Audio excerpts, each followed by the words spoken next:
Buenas tardes. Muchas gracias por la invitación. Dos comentarios antes de iniciar propiamente la conferencia. La primera es que es la primera vez que puedo colocar la primera parte del segundo renglón, profesor titular. Esta mañana firmé mi posesión como profesor titular y con tenencia de cargo. Lo que yo le estaba diciendo a mis colegas, supongo que ahora soy un teniente titular, que es una buena celebración para mí. Lo segundo es que ustedes notaron que las otras conferencias fueron lo que en cierto contexto se denominan al limón, es decir, un profesor de artes y un profesor de ciencias.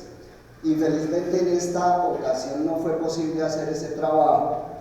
Me sorprendió un poco que no hubiera la contraparte en arte que quisiera hacer un comentario particular sobre este tema. Y finalmente pues recibí la invitación a hacer la presentación solo, lo que plantea también un cierto... Por supuesto que tengo sensibilidad y he visitado museos de arte, felizmente por mi trabajo he viajado bastante, conozco de arte, pero desde luego desde una posición, dijéramos, como un espectador común. Lo primero es que todo esto trata de modificación genética, y la modificación genética causa ciertas sensibilidades en la sociedad, llama mucho la atención, y siempre se piensa es que la modificación genética genera monstruos, ¿no? Esos monstruos que nos alteran en las pesadillas y que son el desarrollo de muchas construcciones literarias, se presuponen que son el resultado de la modificación genética, que generalmente también se asume como artificial, como debida a la especie humana, llevando incluso a la presencia de Nosferatu, este personaje que es un vampiro y vive de saciar su hambre de sangre humana, hasta, por supuesto, todo lo que tiene que ver con la aproximación del cómic popular, la cultura popular. Venden la idea de que los mutantes son algo extraordinario, en el que entonces un determinado personaje cruza los brazos e inmediatamente cambia el ambiente, o hace otra posición, inmediatamente se transforma en un imán, etcétera, etcétera, etcétera. En ese sentido, continuando en la misma línea de pensamiento, parecería que la modificación genética tendría efectos desastrosos y además desde el punto de vista físico absolutamente extraordinarios, y que un mutante entonces es algo extraordinario. Incluso desde ese mismo punto de vista de la apropiación popular, es interesante cómo cambia con el tiempo la historia. El primer hombre araña fue en 1950, por supuesto fue picado por una araña radioactiva. Era la tecnología que en su momento estaba en la picota pública. En la versión 2000, Peter Parker es picado por una araña transgénica, obviamente. Cambia el contexto, ¿cierto? Pero desde luego es la relación con el conocimiento científico desde el punto de vista de la apropiación de lo popular.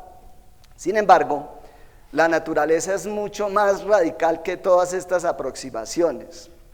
Observen ustedes este organismo realmente existente. Se llama Elysia chlorotica y, como su nombre lo indica, es un animal fotosintetizante. Llamó la atención de los investigadores porque es una babosa marina y la tendencia a estas babosas la tendencia general, pues, es en el mar a sumergirse para escapar de los predadores, pero esta no, tendía era hacia la superficie y cuando llegaba a la superficie adquiría esa coloración verde. Se hizo el análisis de la célula y de la información genética que contenía y se encontró que dentro de las células de este animal hay cloroplastos, Para nosotros eso es algo absolutamente extraordinario. Los cloroplastos son específicos de las especies vegetales, que son las que desarrollan el proceso de la fotosíntesis, transformando la energía solar, dijéramos, en agricultura, para ponerlo de una manera gruesa. Sin embargo, este animal que fotosintetiza no solamente contenía cloroplastos en sus células, sino que también en su genoma, es decir, en la información genética, contenía genes del alga con la que se alimentaba, en un proceso coevolutivo extraordinario, en el que había adquirido esos genes para poder precisamente desarrollar todo el proceso de utilización de los cloroplastos. Esto es mucho más extraordinario que todas las aproximaciones anteriores. Incluso cuando uno observa esta inofensiva rana, es la rana dorada, tocar su piel significa la muerte instantánea. Tiene suficiente veneno como para matar 10 personas en una sola aproximación. O, ¿cómo les parece a ustedes estas flores? Estas flores semejan hembras de especies de insectos particulares. Y no solamente semejan la forma física, los colores de la hembra, sino que para peor huelen también como huele la hembra de esa especie particular. Claro, ustedes rápidamente llegan a la conclusión de cuál es la estrategia, ¿no? Entonces esta flor está engañando al macho de la especie, que llega absolutamente convencido de que va a encontrar una pareja, copula con ella, y lo que está haciendo es simplemente ser utilizado para el transporte de polen entre las diferentes flores. Incluso casos de camuflaje extremo, como ustedes pueden observar en esta lagartija, cientos de diferentes formas de camuflaje en el que definitivamente atrás hay procesos de modificación del genoma, de modificación genética natural. El primer agente modificador de lo genético es la propia naturaleza. La modificación genética hace parte de la historia natural, pero también, por supuesto, hace parte de la historia nuestra. Este espécimen que ustedes ven allí es muy interesante porque cuando se compara su genoma con el genoma de otras especies, se encuentra, por ejemplo, que comparte toda la información genética con los chimpancés más del 90%, cosa que es interesante, pero es nuestro primo hermano. Cuando se hizo el análisis con el ratón, 70% de comparación desde el punto de vista genómico. Sigue siendo interesante, pero es un mamífero, incluso el ratón se utiliza para estudios desde el punto de vista de la medicina humana, es un modelo. Lo que parece más extraordinario es que este espécimen puede compartir el 60% de su información genética con Drosophila melanogaster, que es un insecto, y el 20% de su información genética con un nematodo microscópico, Cenarrhodiptis elegans, que es el animal preferido de la investigación de punta que se conoce como Evo-Devo, evolución y desarrollo. No solamente eso, sino que este espécimen contiene genes de virus, genes de bacterias. Nosotros somos transgénicos. Es decir, el hecho de la modificación genética y lo que se denomina técnicamente como transferencia lateral de genes es una de las fuerzas que mueve la evolución biológica. No es nada monstruoso y es todavía más extraordinario en otro sentido de lo que puedan pensar los cultores de los cómics y de la literatura. Pero no es solamente que la naturaleza haga modificación genética, por supuesto que la especie humana también la ha hecho. La historia de la especie humana y su relación con lo biológico es la historia de la modificación genética.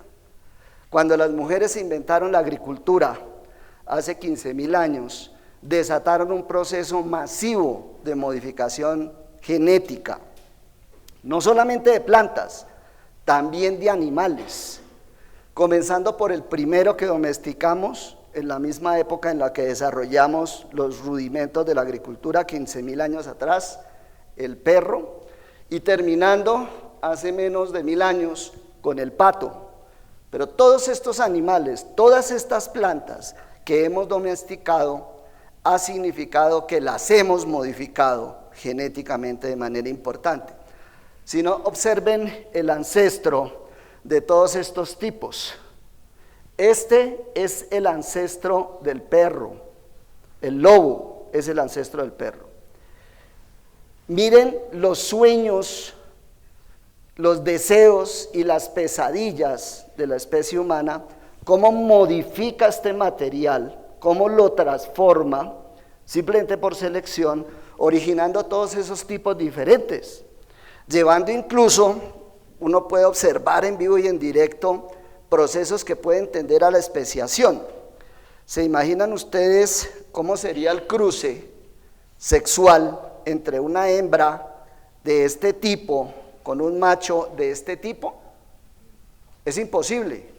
El tamaño de ella cabe solo en la cabeza de él. Ese precisamente es uno de los tipos que determina el aparecimiento de nuevas especies.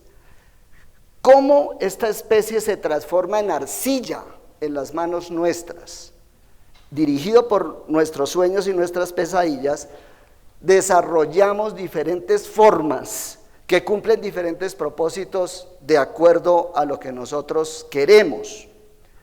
Incluso en este caso particular, la modificación es altamente significativa. Del silvestre se pasa al semidomesticado y mire el tamaño que alcanza el primer tomate, que es un tomate domesticado. Esto me sirve para ilustrar una de las, dijéramos, mitos más frecuentemente, que nos venden más frecuentemente actualmente el mass media, señalando que consuma natural, que lo natural es positivo. En este caso, ustedes podrían comer tomate natural, es decir, tomate silvestre, no modificado por la domesticación, solo una vez. ¿Saben por qué? ¿Tienen alguna idea? Porque se mueren. El tomate silvestre no domesticado es venenoso. Entonces, eso de que lo natural es sano es cuestionable en más de un sentido. Modificaciones significativas, como el que sucede con la papaya, invento incluso de especies. Nosotros nos hemos inventado especies. Ese es el caso del maíz, desarrollada por las comunidades, por las naciones indígenas, los mayas y los aztecas, pasando de este pobre material, el teocintle, que apenas producía una espiguita con 4 granos, que para comer eso era una cuestión muy difícil, había que cocinarlos, romperlos. Pasa de allí a este maíz semidomesticado y al maíz domesticado. Miren ustedes un Frankenstein, ¿cierto? Una mazorca llena de granos, que es resultado de lo que en un sentido se podía considerar como conocimiento tradicional indígena, que tampoco tiene algo de extraordinario, es simplemente la utilización de los métodos de selección en medio de comunidades de miles de agricultores indígenas que necesitaban buscar alimentación para su gente. Incluso con técnicas más recientes se puede llegar a construir, esto no es ingeniería genética, exactamente, esto es simplemente hibridación y selección mendeliana, puede llegar a construirse esta variedad hermosísima. Esto por supuesto que no es para comer, ¿cierto? Es un maíz, es una mazorca gourmet, pues es una mazorca especial. La variedad se llama Carglass, y es desarrollada por una empresa norteamericana por hibridación y selección. Nuestro humilde banano, ¿quién hubiera podido alimentarse de esto? Era una cosa llena absolutamente de semillas coriáceas, incomible, y fue a través del proceso de domesticación que se llega a producir la fruta que hoy conocemos y que degustamos ampliamente.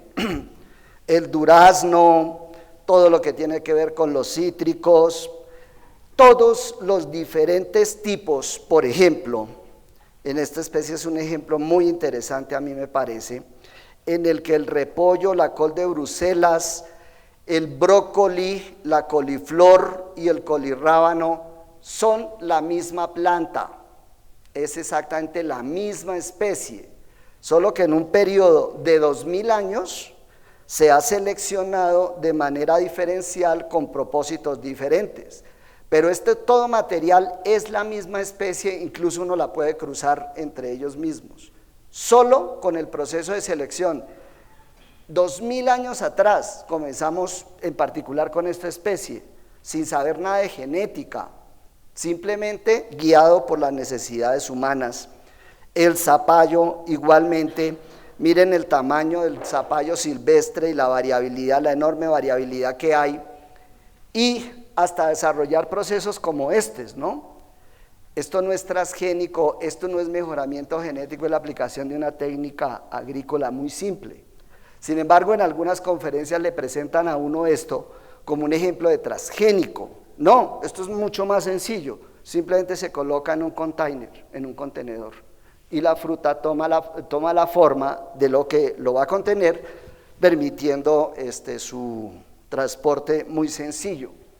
Incluso hibridaciones interespecíficas. La fresa es el resultado de un híbrido entre dos especies. Fragaria chiloensis de Chile, que tiene el tamaño, y Fragaria virginiana de Estados Unidos, que tiene el sabor. En 1776 en Francia se hace este cruce y se crea una especie nueva que no se hubiera creado, bueno, de pronto había aparecido, por supuesto, en el contexto. Es complicado pensar en ese sentido porque son de dos ecosistemas diferentes, pero definitivamente aparece como un resultado del deseo humano como tal. Hasta que es el ligre, este es un cruce entre el león y el tigre. Por supuesto que este cruce no sucede en la naturaleza, son de dos ecosistemas diferentes. Además son animales territoriales que si una hembra y un macho de estas dos especies se encuentran, no se van a invitar a salir, sino que uno de los dos queda muerto. Son extremadamente territoriales, pero cuando se hace, incluso en Colombia, uno de los sitios donde se desarrolló este proceso de hibridación interespecífica es en el zoológico de Pereira, donde todo puede ocurrir. Nótese además el tamaño, ¿no? El tamaño es mucho mayor que sus parentales, mostrando un tipo de vigor híbrido. Además de todo lo que tiene que ver con el desarrollo de los procesos de domesticación, posteriormente viene la aplicación de todo lo que es la genética mendeliana, desarrollada a partir de un artículo. Se sorprenden algunos que sea tan viejo ese conocimiento, para nosotros no es tan viejo. Gregor Mendel escribe en 1886 un artículo que se llama Experimentos en hibridación de plantas. Y ahí está todo lo que conduce a la moderna, al moderno sector industrial de semillas, que mueve algo así como 50.000 millones de dólares al año. Y se trata esencialmente de manipular sexualmente las plantas. Esencialmente, una vez se producen los híbridos, uno puede desarrollar procesos de hibridación. Y se aplica tanto a plantas como a animales. Seguramente ustedes habrán escuchado, con relación a esta diapositiva, dos asuntos. Uno, que estos pollos gigantescos, el último, el de 2005, son el resultado de la utilización de hormonas de crecimiento. Y otros afirman que por la utilización de esa hormona de crecimiento y el consumo masivo de pollo asado, entonces se ha incrementado la población LGBTI. ¿No lo han escuchado? Sí, incluso una famosa modelo paisa hizo esa afirmación en público. ¿cierto? No tiene nada que ver el asunto. Esto es hibridación y selección. Pueden ustedes observar cómo era en 1957, dentro de esta especie, las razas que se utilizaban para el consumo.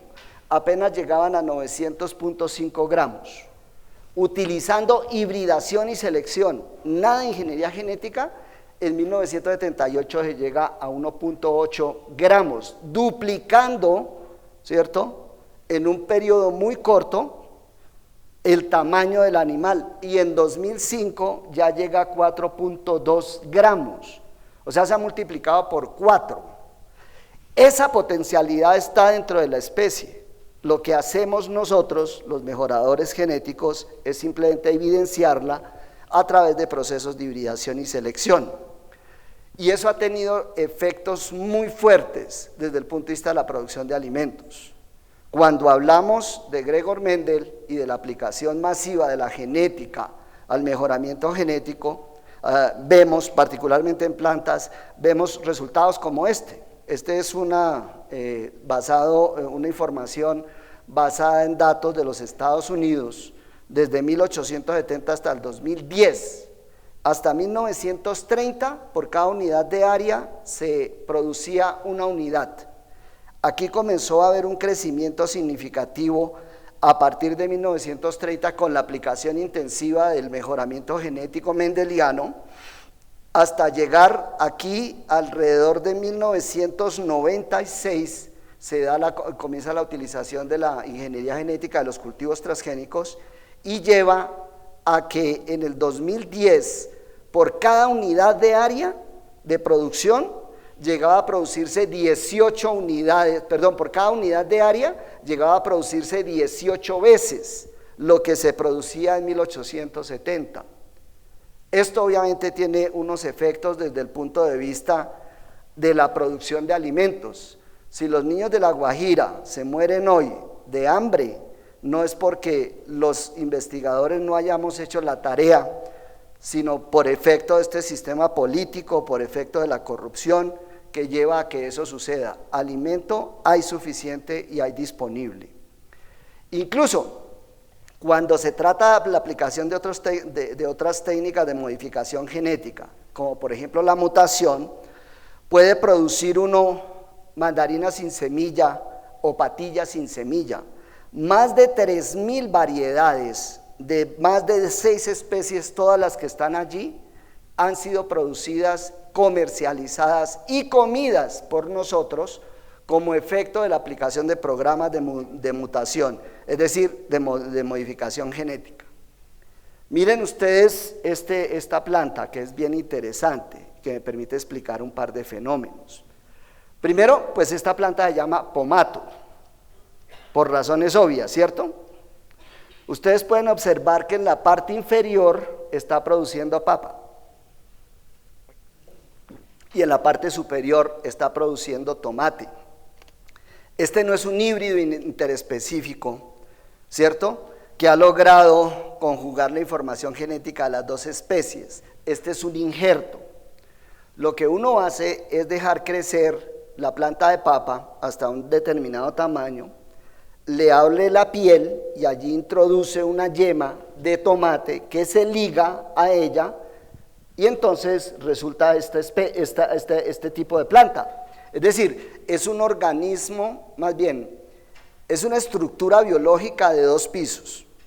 Comparten la misma estructura biológica. En el primer piso vive una especie y en el segundo piso vive otra especie.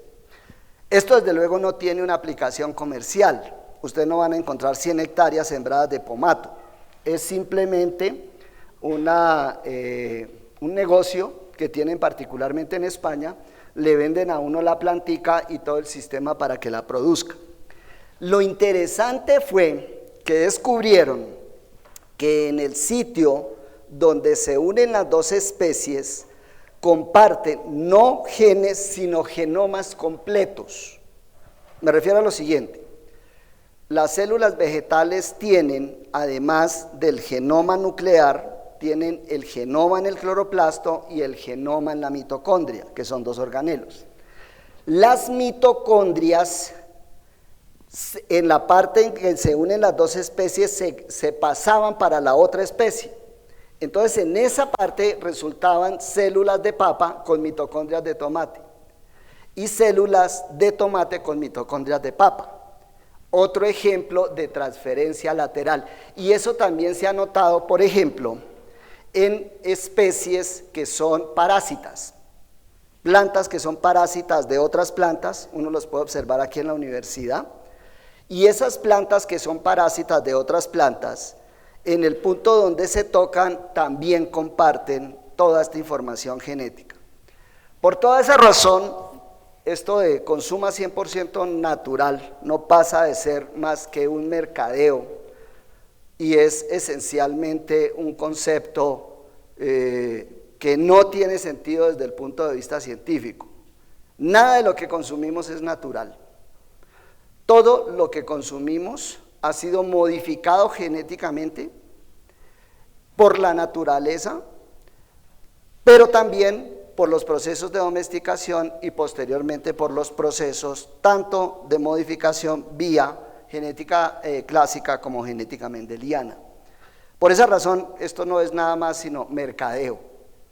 No tiene ningún sentido hablar de que consuma 100% natural y que eso tiene alguna ventaja, porque nada de lo que consumimos lo es. Ahora bien, cuando se habla de ingeniería genética, ¿de qué es lo que se está hablando? Esencialmente es de esto.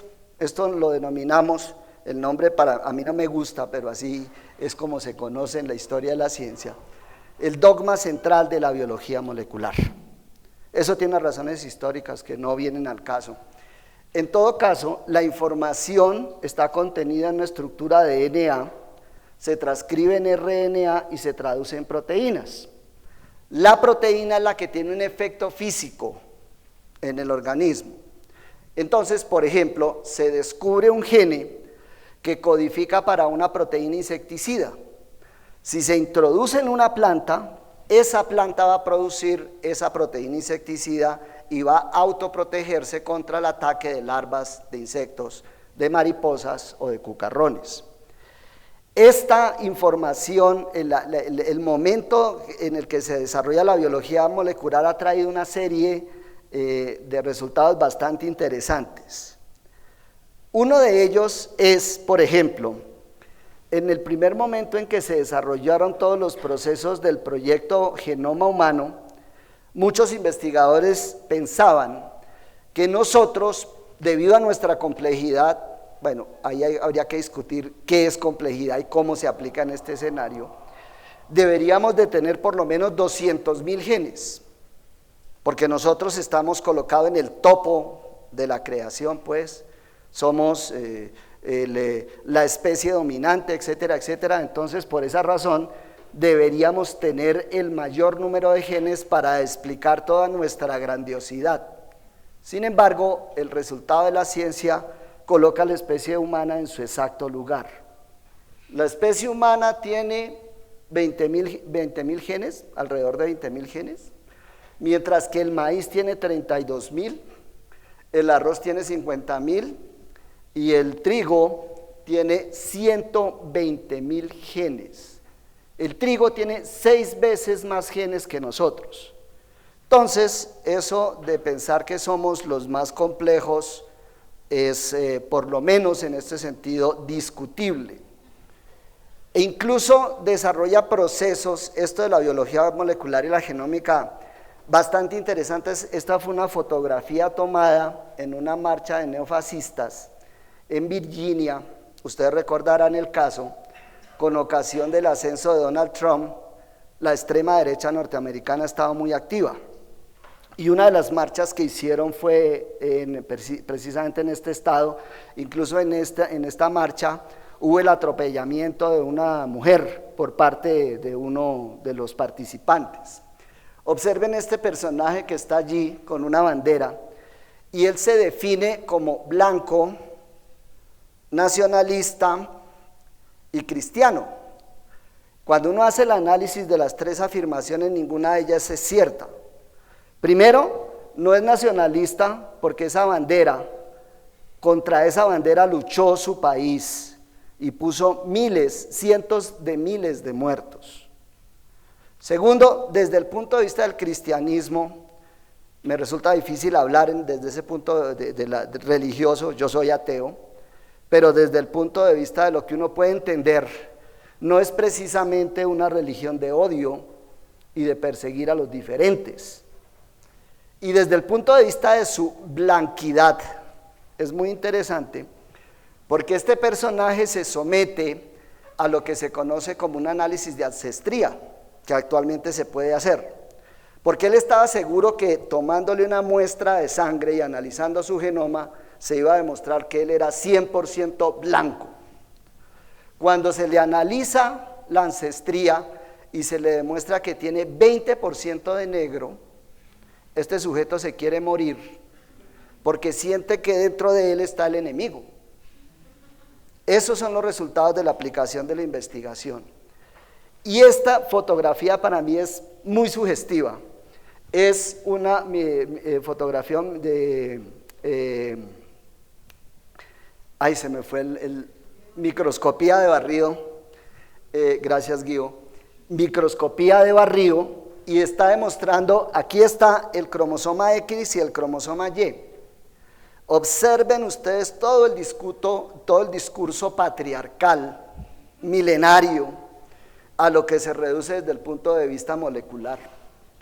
No solamente eso, sino que el cromosoma X contiene mucha más información, es mucho más interesante, tiene mucho más efectos fenotípicos.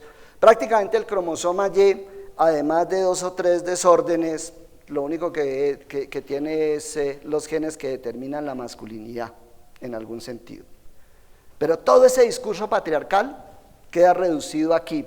Además, desde el punto de vista de los biólogos evolutivos, ha habido como una lucha entre estos dos cromosomas. Adivinen quién va ganando. Queda claro, ¿cierto? Bien, cuando todo esto se lleva desde el punto de vista del dogma central de la biología molecular, se lleva a desarrollar en términos tecnológicos, aparece la tecnología del DNA recombinante, aparece lo que se conoce entonces como ingeniería genética. Lo podemos entender de manera muy fácil, sencilla y general, cuando se aísla un elemento de una bacteria, un plásmido, se aísla un elemento, un gene de la especie humana, el gene de la insulina humana, y esta estructura aquí, que es parte bacteria, parte humano, es el DNA recombinante. Esta estructura se puede introducir en una bacteria y posteriormente hacemos que esta bacteria produzca insulina humana. El 100% de la insulina que utilizan los enfermos insulinodependientes es transgénica, es recombinante. Miren ustedes la tecnología anterior. La tecnología anterior utilizaba 8 toneladas de páncreas de cerdo para llegar a producir 250 mililitros de insulina. Y esto tenía un problema, porque cuando los enfermos se lo aplicaban, después de un tiempo desarrollaban una reacción alergénica, porque el cuerpo reconocía esa insulina como insulina de cerdo, mientras que la insulina transgénica es insulina humana, está codificada por el mismo gene que contenemos en nuestro genoma. Y con relación a las plantas transgénicas, este señor que aparece allí, por el apellido y por el fenotipo, ustedes lo reconocerán de dónde es, ¿no? Luis Herrera Estrella, mexicano. Su tesis de doctorado fue la primera planta transgénica que se hizo en el mundo, en la Universidad de Gante, una universidad pública de Bélgica. Es decir, resumiendo la información, la ingeniería genética de plantas fue desarrollada en una universidad pública por un latinoamericano. Para que contrasten esa información con otras que seguramente ustedes tengan. La base de la ingeniería genética es lo que tiene que ver con la construcción quimérica. Todo esto es DNA. Lo que se está desarrollando es una estructura que permite la expresión de un gene.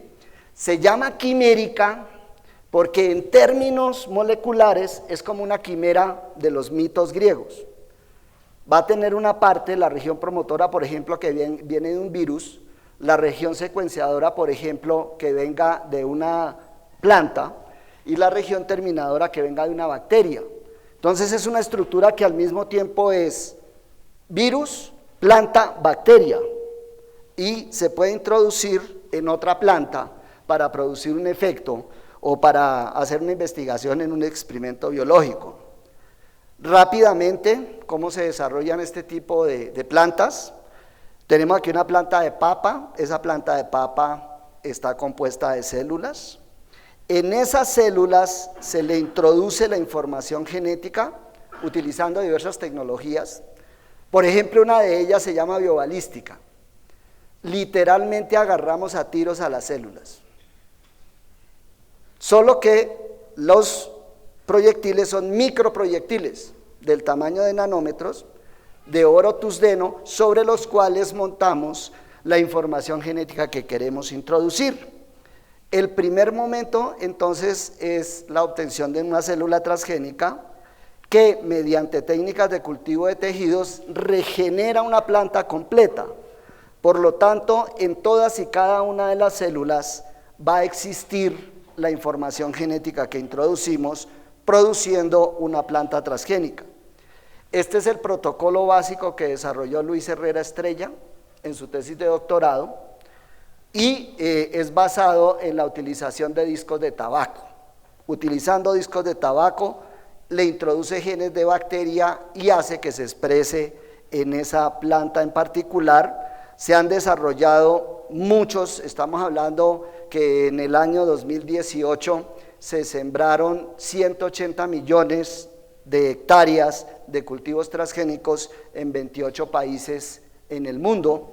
Y estos son desarrollos que han hecho empresas con propósitos comerciales, como por ejemplo este.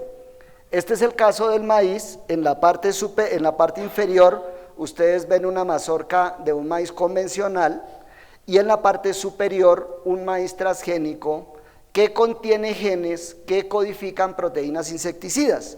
Y entonces la misma planta se protege contra el ataque de las larvas que causan este daño. Uno de los ejemplos para mí más esperanzadores se viene desarrollando desde el 2014 en Bangladesh, donde se han desarrollado berenjenas transgénicas. Estamos hablando de 150.000 agricultores en 50.000 hectáreas. Eso no son pequeños productores, son microproductores. O sea, cada uno es como un tercio de hectárea. Y el problema que tenían era que para poder desarrollar este cultivo, que dura 90 días, había que hacer 120 aplicaciones de insecticidas para protegerlo de una larva, de una mariposa que lo que hacía era atravesar el fruto. Era más de una aplicación de insecticida al día.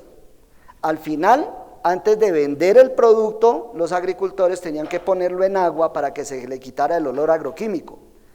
La berenjena transgénica redujo entonces la aplicación de 120 a 2 aplicaciones. Los resultados desde el punto de vista económico, desde el punto de vista ambiental, desde el punto de vista de salud humana, pues son apenas obvios. También este trabajo que hace la Universidad de Cornell con los agricultores del estado americano en Hawái en papaya, desarrollando papaya con resistencia a virus. Y lo hacen de una manera que la propiedad intelectual es de los agricultores como tal. Hasta el desarrollo del arroz dorado, un trabajo que infelizmente no viene al caso aquí discutirlo, pero infelizmente no ha podido ser liberado comercialmente, aunque en este momento hay 2 países, Nueva Zelanda y Bangladesh, que aprobaron el consumo de este tipo de arroz. Y desarrollos últimos que se ha tenido, está la piña rosada. Esta piña contiene genes de mandarina, lo que hace es producir licopeno, que es un protectante contra el cáncer. Lo mismo este tomate que ustedes pueden ver aquí morado oscuro, al que se le ha introducido genes de boca de dragón, que es una especie de flor de corte, y lo que hace es aumentar el contenido de antocianinas, que también son proteínas que tienen que ver con la protección al cáncer. La rosa transgénica. La rosa solamente se produce en Colombia y en Australia. En Bogotá hay 2 hectáreas de rosa transgénica. Esto tiene sentido porque cada tallito vale $10. Entonces, para uno regalar un ramo de 10 rosas son $100. Por supuesto, uno solamente haría ese gasto cuando se trata de ocasiones especiales como una pedida de mano, ¿cierto? Algo que sea bien significativo. Y finalmente, esto también se desarrolló para animales. En los animales lo que se hace es una técnica que se conoce como microinyección, en el que se introduce el transgene después de que se produce la fusión de las gametas sexuales en los primeros estadios de desarrollo de la glomérula. En ese momento se hace entonces la introducción de la información genética, eso es importante para lo que discutiremos más adelante, y puede introducirse entonces en un animal que va a ser como un vientre de alquiler. El primer animal transgénico que ya está siendo comercializado en los Estados Unidos y en Canadá es el salmón. Este salmón contiene genes, hormonas que codifican para hormona de crecimiento de una especie hermana. Ustedes pueden observar acá, no es que este salmón sea un monstruo, no es que haya alcanzado un tamaño exagerado, alcanza el mismo tamaño que el salmón normal, pero en la mitad del tiempo. Entonces, esta es la comparación del salmón no transgénico y del salmón transgénico en 18 meses. Este salmón va a alcanzar, el salmón no transgénico va a alcanzar el tamaño del otro 18 meses después. Bien, entrando en materia, ¿quién es Eduardo Kac?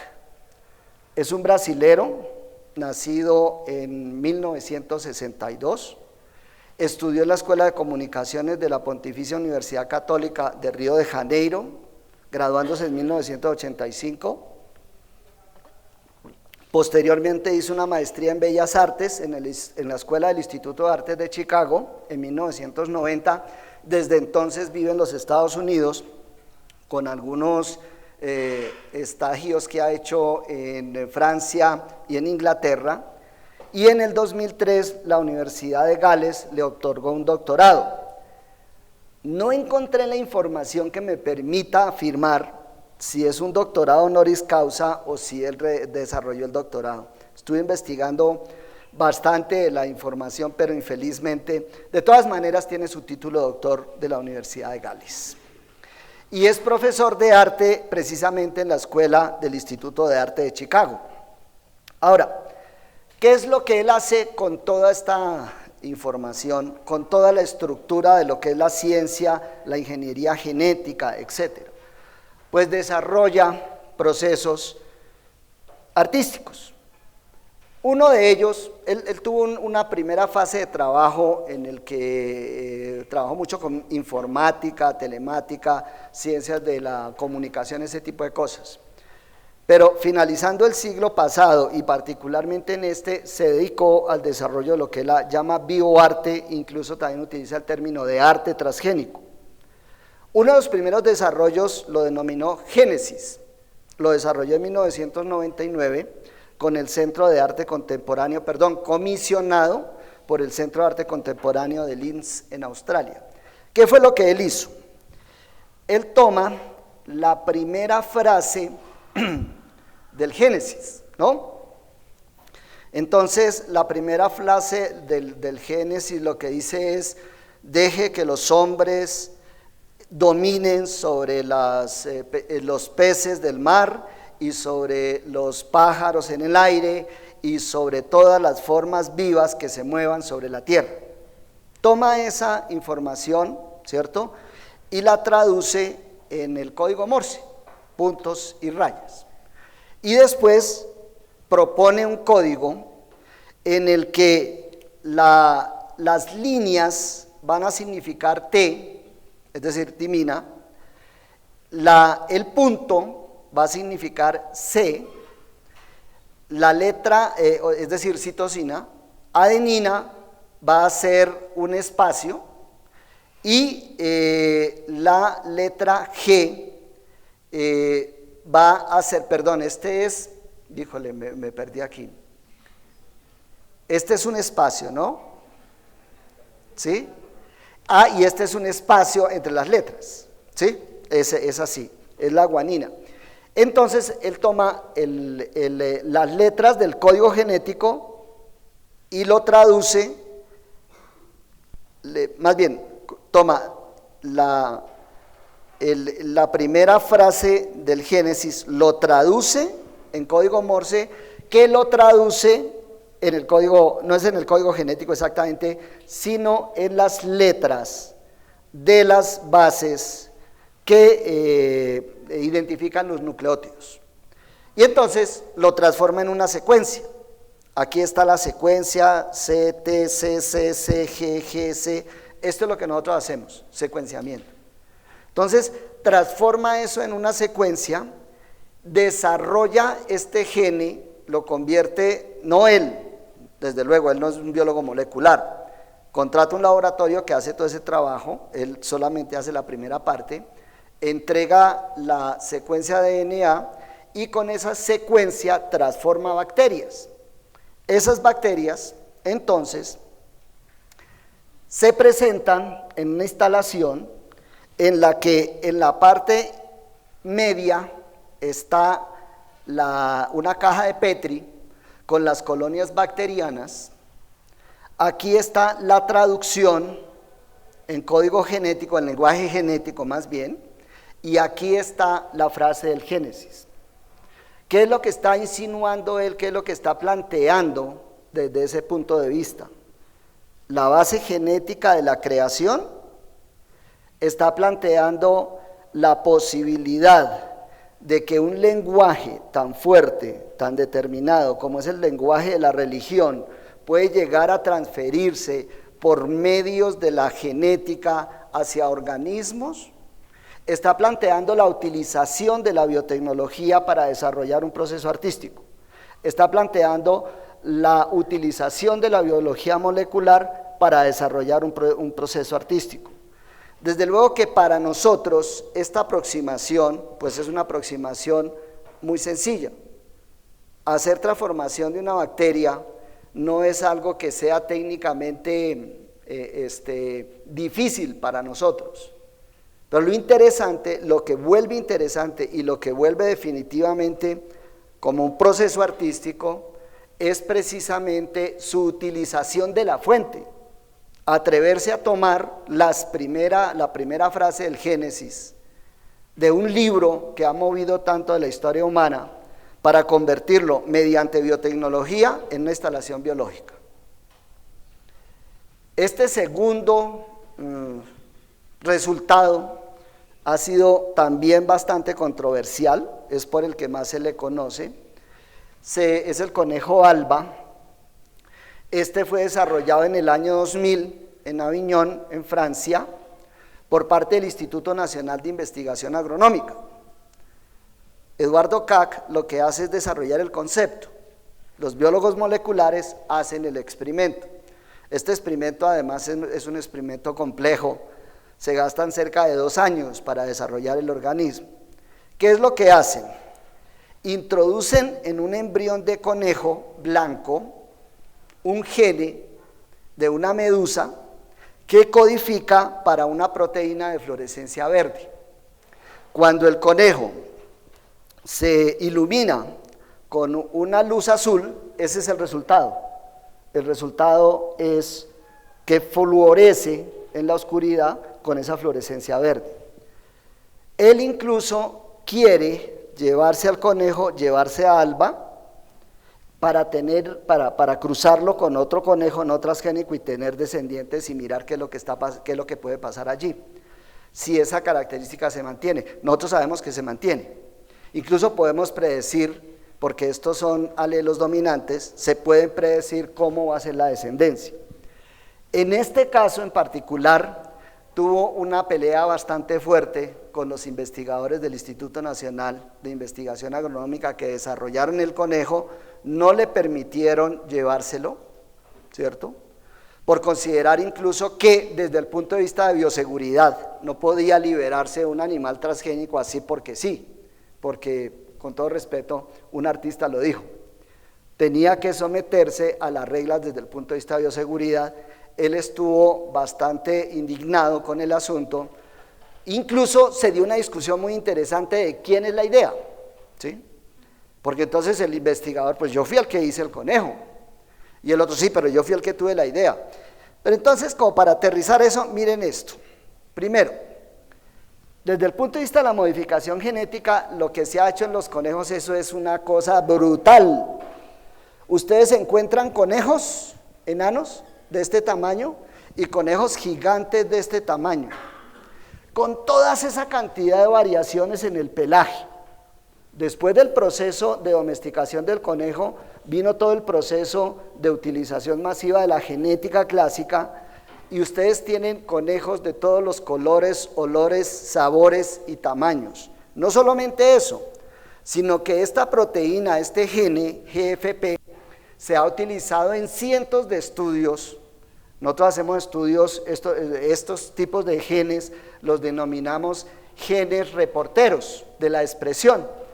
Y un tipo de ensayo que hacemos es, por ejemplo, tomar una región promotora X, ligarlo a ese gen y transformar una planta y mirar dónde se está expresando esa planta.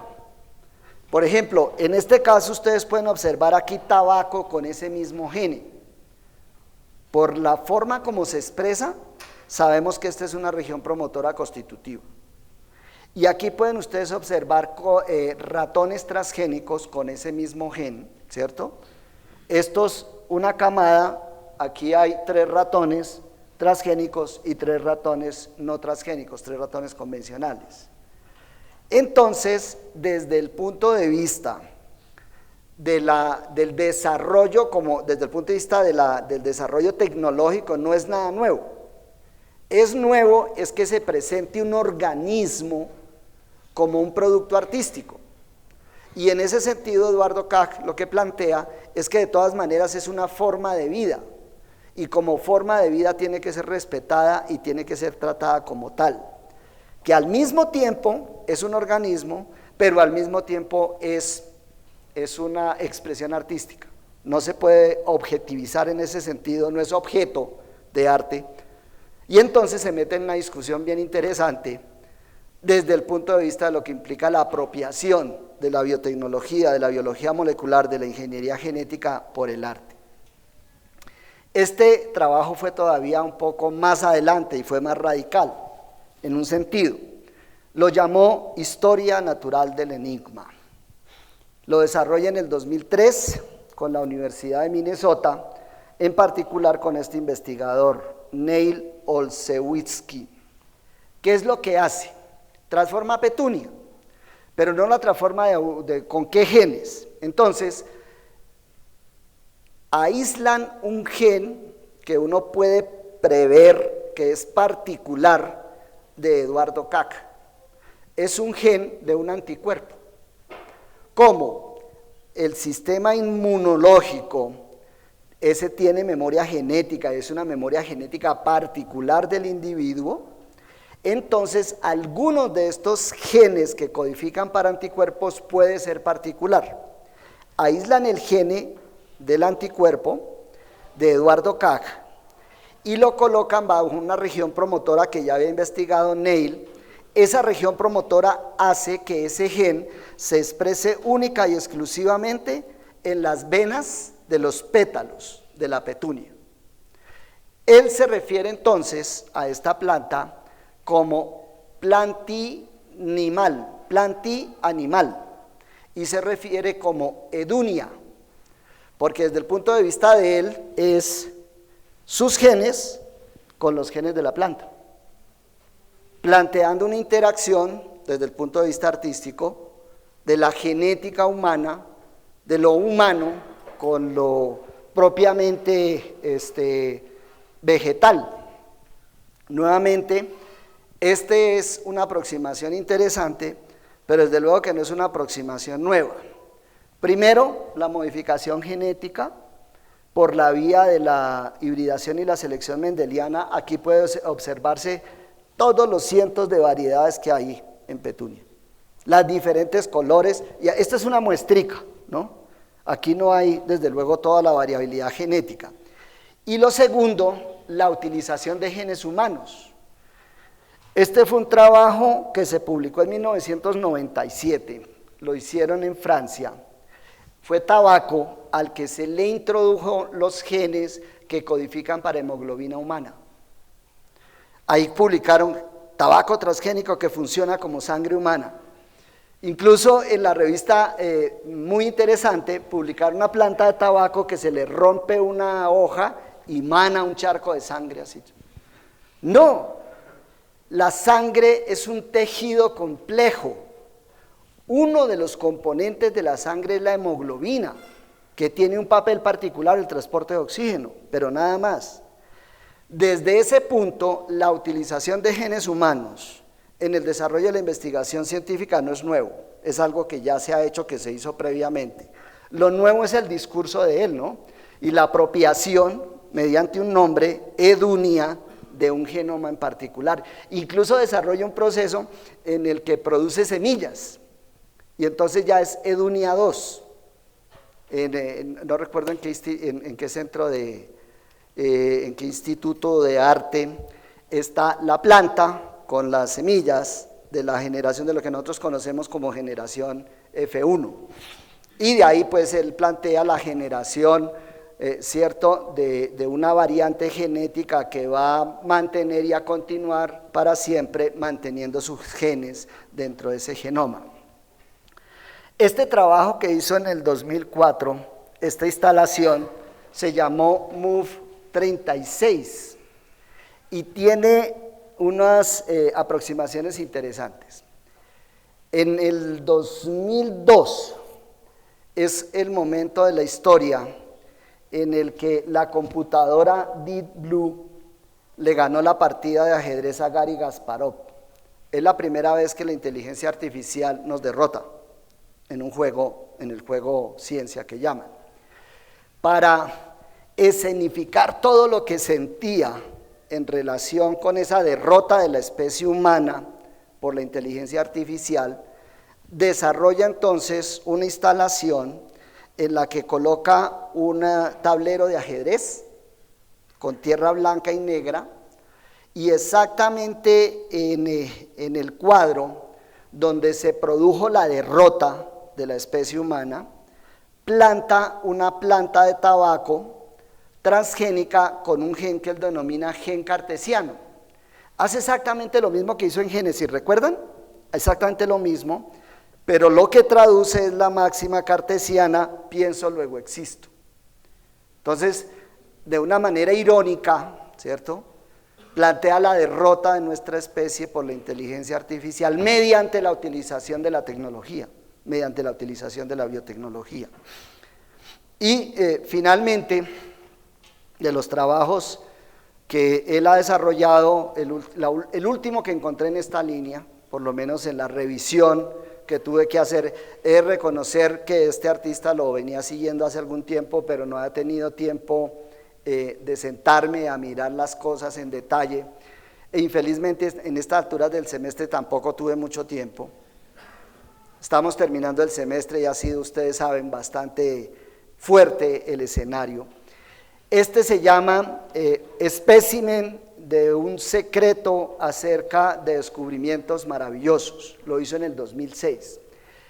De manera interesante, en este no encontré cuál es la relación con qué laboratorio desarrolla todo el proceso. No lo dice la información. Y lo que plantea son estos cuadros en los que hay un ecosistema completo de lo que él denomina biotopos. Son organismos transgénicos, no está la información de cuáles son exactamente los transgenes, que cambian durante la exhibición en respuesta a su metabolismo interno y a condiciones ambientales. Si se cambia la temperatura, si se cambia la luminosidad, cambia también dentro del cuadro, se mueven los organismos, alteran esa composición, esencialmente de colores, porque el montaje es para mantener estas estructuras que aparecen allí, pero la coloración va a estar variando como resultado de que son organismos transgénicos por un lado, y por el otro lado como resultado del metabolismo interno y también de las alteraciones ambientales, ¿sí? Incluso él habla en estos términos de un ecosistema transgénico, que es en este ecosistema, desde el punto de vista de él, pues sí es en algún sentido cierto, está presentándose interacciones entre organismos que son esencialmente pues organismos transgénicos, planteando, dice él, la primera vez la existencia de un ecosistema completo que es transgénico, que está reducido al cuadro, ¿cierto? Esencialmente, esto era lo que les quería comentar, pero quiero terminar con dos asuntos. Eduardo Kac estuvo en Colombia, por lo menos hasta donde le hice el rastro, parece que sí. En dos sentidos, porque no encontré exactamente la presentación. Hay un festival fabuloso del que yo no tenía idea que existía, que es el Festival Internacional de la Imagen, que se hace en Manizales, y es muy bueno, es excelente, o sea, me dieron ganas ahora sí de ir a participar allí. En la versión 2017 estaba invitado Eduardo Kac, infelizmente no encontré si efectivamente había estado en Manizales, pero sí encontré este libro, Eduardo Kac, el creador de Seres Imposibles, de la Universidad de Caldas, en la que varios autores comentan la obra de Eduardo Kac. Es interesante entonces que también nuestra academia y nuestros artistas pues han tenido relación con este artista. Al final, pues ahí está la discusión, la utilización de la biotecnología y de la biología molecular para el desarrollo de procesos que desde el punto de vista personal de este artista denomina arte. Y ahí está la discusión. Muchas gracias.